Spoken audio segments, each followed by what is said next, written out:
देख लीजिए आप लोग सभी मतलब मीडिया के साथियों का स्वागत है।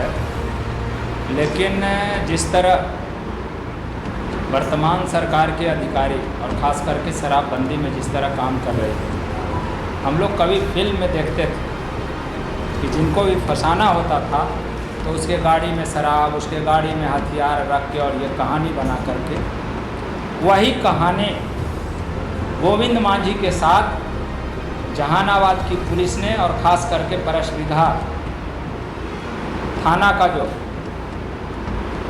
वहाँ थाना अध्यक्ष है पूर्व, उसके निर्देशन में जो वहाँ टीम गई।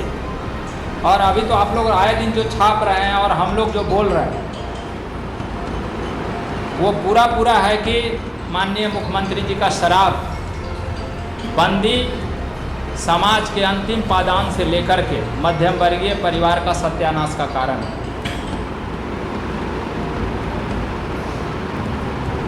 इसलिए हम घटना जो घटी है कल, उस घटना के हम पक्षधर नहीं हैं, क्योंकि हम लोग लोकतांत्रिक प्रक्रिया में विश्वास रखते हैं और कभी भी हिंसक प्रवृत्ति को, हिंसक अति को लोकतंत्र जगह नहीं देता। लेकिन उसके बाद सरता में जिस तरह निरंकुश पुलिस वहाँ जिसके घर में किवाड़ में छिटकिली भी नहीं था उसको भी तोड़ने का काम किया है। हमारे पास पूरा फुटेज है। तो मतलब और कल से हम जिले के एसपी से संपर्क करना चाह रहे हैं फ़ोन से, लेकिन हमसे बात नहीं हो रही। एक जनप्रतिनिधि कसमा पंचायत का मुखिया पति जो वहाँ पे लोगों को समझा रहे थे, हम कोई न्यूज़ में ही देखे हैं कि वो आदमी बिल्कुल ही भीड़ को समझा रहे हैं मुखिया पति, इसके बावजूद भी उसको थाना में ला कर के और उसकी पिटाई की जा रही है। अभी हम वर्तमान थाना अध्यक्ष को फ़ोन से हम बताएं हैं कि इस तरह की बात हम लोग कतई बर्दाश्त करने वाले नहीं हैं। अगर हमारे किसी भी जनप्रतिनिधि के साथ अगर अपराधी तरह का पेश अगर आई पुलिस, तो हम लोग सड़क पर उतर के उसका प्रतिकार करेंगे। और उसका ही नहीं, अभी जिस तरह गोविंद मांझी को 19 तारीख को गिरफ्तारी की गई, उसको थाना में ला कर के पिटाई की गई, उसको उचित इलाज नहीं कराया गया और जाकर के वहाँ दाऊदनगर कैंप जेल में उसकी मृत्यु हो गई। और अभी तक 22 तारीख के संध्या उसकी मृत्यु हुई है, 23 तारीख को सुबह, और अभी 25 तारीख हो गया, उसके परिजनों को लाश नहीं मिला है। और सबसे दुर्भाग्य यह है कि कितना मतलब निर्लज्ज पुलिस है यहाँ की, कि उसकी पत्नी, विधवा पत्नी, हम लोग 2 घंटे सरता गांव में उसको ढूंढते रहे, वह नहीं मिली। हम लोग पूछते रहे कि कहाँ गई, वो क्यों भाग रही है भाई, जिसका पति पुलिस के जुल्म से मारा गया, पुलिस की लाठी से मारा गया, उसकी पत्नी क्यों भाग रही है। फिर गांव के लोग, कई लोग दूसरे जगह से उसको ढूंढ के ला कर के हमको मिलवाए। हम बोले कि तुम कहीं नहीं जाना, तुम यहीं रहना, तुम पर और तुम अब बची के क्या करोगी जब तुम्हारा पति ही नहीं है। फिर हम लोग देखते हैं पुलिस क्या करती है। आपको जान लीजिए कि हम लोग जनप्रतिनिधि हैं। जनता हम लोगों को इसी सुख दुख में शामिल होने के लिए कि जब उसके सामने किसी तरह की विपत्ति आए तो हमारे सामने जो हमारा चुना हुआ प्रतिनिधि है, हम लोग को तो अब मतलब चौकीदार कहने में ख़राब लगता है, क्योंकि देश के प्रधानमंत्री जी उसको इतना ना मतलब बेकार कर दिए हैं। नहीं तो हम भी बोलते आज कि जिस तरह हमको भी चुनी है अपनी चौकीदारी करने के लिए, तो हम उसको वफादारी से निर्वहन कर रहे थे। तो ये सब सारी बातों को लेकर के हम पूरी तरह अभी वहाँ जाकर के दौरा किए हैं और कल से हमारा विधानसभा सत्र शुरू होने वाला है। इस सवाल को पूरे मजबूती से हम चैंपियन करने का काम करेंगे, विधानसभा में हम उठाने का काम करेंगे।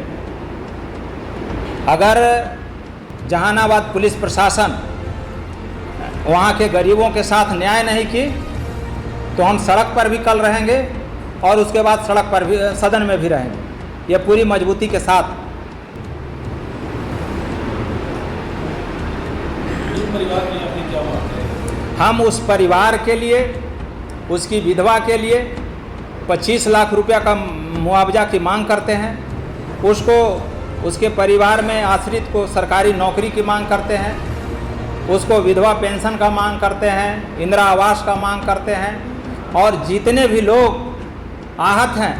और दूसरा कि जो महिला पुलिस की जो मृत्यु हुई है, हम उसके प्रति भी संवेदना व्यक्त करते हैं, और उनके भी आश्रितों को जो सरकारी मुआवजा है उसको मिलना चाहिए।